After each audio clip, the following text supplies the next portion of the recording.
Waouh, waouh, waouh, mais que s'est-il passé sur la Rod Laver Arena ce vendredi 26 janvier 2024 fera date pour l'Open d'Australie étant donné que Novak Djokovic s'est incliné en 4-7 contre Yannick Sinner en demi-finale.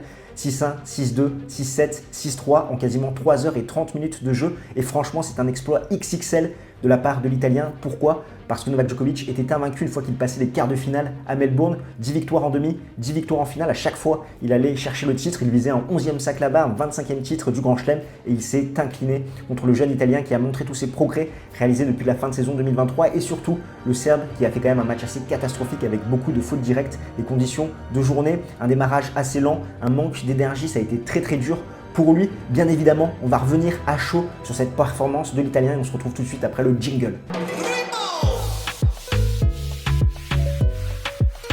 Déjà, mea culpa, parce que encore une fois, je me suis trompé au niveau de mon pronostic. Je voyais une victoire de Novak Djokovic en 4-7. La force un petit peu du Serbe à Melbourne, c'est chez lui, c'est le patron. Et je pensais qu'il allait s'imposer contre l'Italien qui n'aurait pas forcément l'énergie pour tenir sur la longueur contre le Serbe. Là encore, je me suis totalement trompé. Bravo à ceux qui voyaient Yannick Sinner, je vous vois déjà venir dans les commentaires. Et un grand bravo aussi à Alex qui en live avait annoncé une victoire de l'Italien en 4-7. On va reprendre ce match, on va se poser, mais c'est quand même assez fou ce qu'a fait l'Italien. Il faut se rendre compte que Novak Djokovic, une fois qu'il passe les quarts de finale à Melbourne, à chaque fois, il s'impose. Il visait un 11e sacre là-bas, un 25e titre en Grand Chelem. Et Yannick Sinner, en plus de réussir à battre le Serbe au meilleur des 5 manches, il a réussi vraiment à briser un petit peu le maître des lieux, Djokovic à Melbourne. Donc ça, franchement, c'est très très costaud. Et depuis son retour au plus haut niveau à Wimbledon 2018, Djokovic, il a perdu très peu de matchs en majeur contre Thima Roland, contre Rafa Roland, contre Medvedev à l'US. Également cet abandon contre Wawrinka, Alcaraz à Wimbledon. Et là, voir Yannick Sinner qui se rajoute à cette liste, on voit vraiment que l'Italien a pris en maturité par rapport à tous ses progrès réalisés en fin de saison 2023. Au niveau du match, ça fait 6-1, 6-2, 6-7, 6-3. Si on reprend un petit peu le déroulé de chaque set, on a eu un premier set très compliqué de la part de Novak Djokovic dans des conditions de journée, même s'il faisait moins chaud que lors de son match contre Taylor Fritz. Il a eu une entame similaire, on l'a senti vidé, sans énergie, sans acte de rébellion. C'était très compliqué au niveau du service, étant donné que c'est 43% de première balle, 44% de points gagnés derrière, 42% sur seconde balle, 2 doubles fautes. Et ce qui est intéressant, c'est un petit peu de comparer. Lors de son match contre Taylor Fritz, il sert dans le premier set 48% de première et il s'impose 7-6 dans ce premier set. Là, contre Yannick Sinner, 43% de première balle, il perd le 7-6-1. Ça montre un petit peu la différence entre un Fritz qui n'a pas su être suffisamment réaliste, qui n'a pas ses qualités à la relance, et Yannick Sinner qui lui a mis une pression constante à Novak Djokovic avec ses frappes puissantes, longues, profondes, ce qui fait qu'il a asphyxié Djokovic qui a été incapable de trouver son rythme. On a un Djokovic qui a essayé de faire le jeu, qui a essayé de rentrer dans son match, mais ce n'était pas possible. En face, la balle revenait extrêmement vite, extrêmement profonde, c'était compliqué à la contrôler, et finalement le Serbe ne pouvait qu'aller à la faute. C'est exactement ce qu'on a pu voir avec 15 fautes directes dans cette première manche pour le Joker. Et on a vraiment Yannick Sinner qui va faire la bonne tactique, et il va continuer dans le second set où Djokovic va augmenter son pourcentage de première, 75% de première, mais derrière ça va être que 54% de réussite. Et c'est surtout à la relance où Djokovic a fait un match très compliqué. Il n'arrivait pas du tout à relancer les services de son adversaire. 19 points gagnés au retour dans ce second set. Et ce qui inquiétait, c'est que Djokovic, il était vraiment sans réaction, sans solution. Il n'a même pas fait de pause aux toilettes entre le premier et le second set, ni à la fin d'ailleurs du second set pour essayer de se ressourcer un petit peu.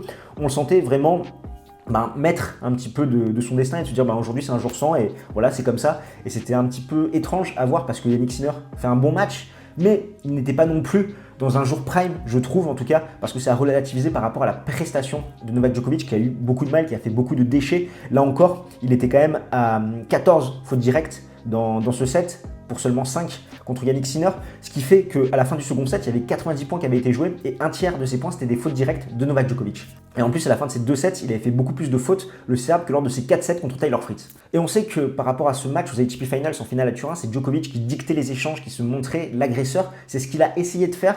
En tout cas, il a essayé de donner cette impulsion, mais c'était impossible pour lui de se régler. Il faisait beaucoup trop de fautes, beaucoup trop de déchets, et Sinner ne lui laissait pas l'opportunité, il l'agressait en permanence. C'est très compliqué, encore une fois, quand tu as la tête sous l'eau, comme ça, d'inverser un petit peu le momentum.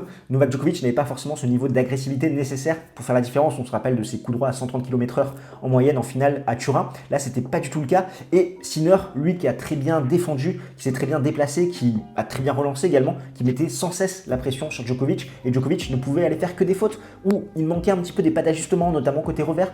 On le voyait, c'était pas très très propre. Il était un petit peu choqué, brutalisé un petit peu de la performance que livrait en face Yannick Sinner. Mais bon, quand Novak Djokovic est mené de 7 à rien, même là, on se dit qu'il peut renverser la tendance et que le match commence désormais dans le troisième set. C'est ce qui aurait pu se passer, étant donné que Djokovic va le prendre 7-6. Là, il va vraiment retrouver sa qualité au service. 4 aces, 77% de première balle, 79% de réussite. Derrière, il va limiter les fautes directes, 12 fautes directes avec quasiment 2 fois de plus de points disputés dans ce troisième set. Et surtout, il va se montrer beaucoup plus agressif. Au tie-break, il va faire la différence parce que jusqu'au tie-break, il va tenir, on va dire, grâce à son service, ce qui n'était pas le cas précédemment. Sinner aussi va tenir grâce à son service. Il va moins mettre la pression, on va dire, à la relance, la force à un Novak Djokovic qui va vraiment choisir les bonnes zones, qui va faire la différence, même s'il est toujours incapable d'inquiéter l'Italien sur ses engagements. Et c'est vraiment au tie-break. Là, il va se passer quelque chose parce que là encore, globalement, les points gagnés à la relance de Novak Djokovic, c'est pas fou dans ce set, étant donné que c'est seulement 25% de points gagnés à la relance, 9 points sur le troisième set, et pourtant 4 de ces 9 points vont être inscrits dans le tie-break. On va sentir Djokovic qui va réussir à dicter les échanges avec son côté coup droit, qui au service va faire beaucoup plus mal. Dans l'échange, on va le voir essayer de changer de direction, de faire déplacer son adversaire de façon latérale pour le faire frapper des coups droits en bout de course, avec Novak Djokovic également qui va essayer de trouver des angles courts croisés pour sortir un petit peu du court Yannick Sinner, pour qu'il ne puisse pas l'agresser, qu'il ne puisse pas poser ses appuis solides et essayer de le gêner, même si Yannick a été vraiment très très bon dans ce compartiment de jeu là, parce qu'il va quand même obtenir une balle de match à 6-5 dans le tie-break où il va pouvoir s'en vouloir un coup droit vraiment qu'il aurait pu faire la différence. Et là on se dit c'est le tournant, Djokovic derrière on le connaît, il va s'imposer en 5-7. Et non, parce que certes le Joker va prendre ce troisième set en hissant son niveau de jeu au service. À la relance, c'est toujours un petit peu friable. Il y a toujours quelques petites fautes, même si dans les money time, il est là, il est présent. Et le quatrième set, c'est un set un petit peu étrange, étant donné qu'à 2-1 pour Yannick Sinner, donc service Djokovic pour revenir à 2-2, le Serbe va mener 40-0 sur son service et il va se faire breaker comme ça en enchaînant 4 fautes directes. Ça va être très bizarre, alors qu'entre le troisième et quatrième set, le Serbe avait fait une pause au vestiaire, donc on se pensait qu'il allait se ressourcer et que là il allait s'imposer forcément en 5-7. Il en aurait fait tellement de fois des remontadas, et pas du tout, parce que encore dans ce set, Djokovic il va faire des fautes étranges. Et surtout à la relance, il va être incapable d'inquiéter son adversaire. 5-3 pour Yannick Sinner. Première double faute quand même pour faire 15-30. Derrière, il met un ace 30 partout. 40-30, bonne première de l'Italien. Et ensuite, 55 minutes après sa première balle de match obtenue, il en obtient une autre et il la convertit.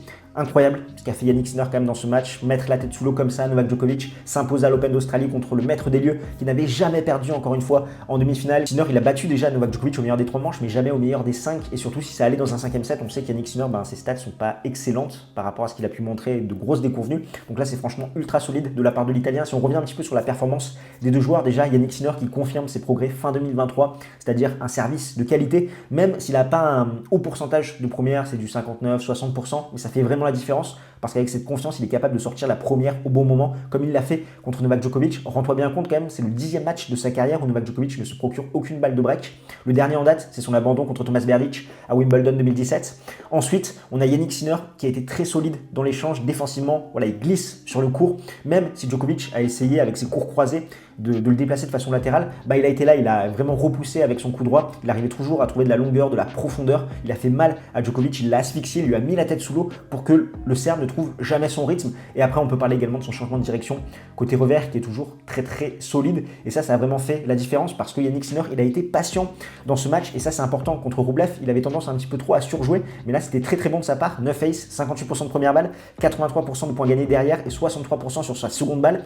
31 coups gagnants, 28 fautes directes. Donc vraiment un bon match de l'Italien, mais également une belle contre-performance entre guillemets de Novak Djokovic qui a été quand même relativement catastrophique dans ce match, qui n'est jamais rentré dedans, qui a manqué d'énergie, qui a manqué de jeu. On n'a pas senti de signe de rébellion, même si ça allait un petit peu mieux. Au début, ça allait pas du tout. Après, il a su hausser le curseur un petit peu au service, mais à la relance, il n'a jamais trouvé ses repères. À chaque fois dans l'échange, il allait un petit peu trop rapidement à la faute. Son jeu de jambes manquait un petit pas d'ajustement. Et au niveau de ses stats, quand même, ça n'a pas été très bon. 4 doubles fautes, 68% de première balle, 67% de réussite derrière, 46% sur sa seconde balle, breaké 5 fois, 54 fautes directes et seulement 25% de points gagnés à la relance.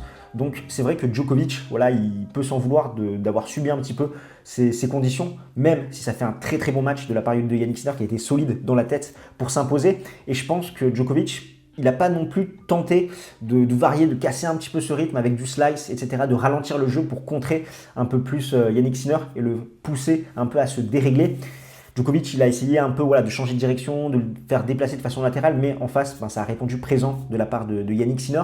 Il a haussé son niveau de jeu au service, mais après, il s'entêtait peut-être un petit peu trop, il a trop essayé d'être l'agresseur et il ne pouvait pas, aujourd'hui, il n'arrivait pas suffisamment à faire le dos rond, à remettre cette balle supplémentaire pour que son adversaire craque, parce qu'en face, Yannick Sinner ne craquait pas et finalement c'est Djokovic qui craquait bien avant. On rend bien compte quand même à la fin du second set, un tiers des points c'était des fautes directes de Djokovic, donc voilà une copie à oublier pour le Serbe et une sacrée performance pour Yannick Sinner qui pète son plafond de verre après cette demi-finale à Wimbledon en 2023 où il se prenait 3-7 contre Djokovic, il s'impose, il est en finale d'un son premier tournoi du Grand Chelem à l'Open d'Australie, il confirme ses sensations et surtout en 3 mois là ça fait 3 fois qu'il bat Djokovic en poule aux ATP Finals, en Coupe Davis et là à l'Open d'Australie, donc 2 fois où ça comptait vraiment pour Djokovic en Coupe Davis, on sait que c'était l'un de ses objectifs et à l'Open d'Australie aussi, même s'il perd cette finale à Turin. Donc franchement, vraiment bravo à Yannick Sinner, encore une fois, je me suis trompé sur mon pronostic, vraiment l'Italien a fait plaisir, on espère qu'il ira au bout, même si ça risque d'être compliqué en finale, on aura l'occasion d'y revenir parce qu'il ne mène pas dans les face-à-face, ni contre Zverev, ni contre Medvedev, 4-1 pour l'Allemand et 6-3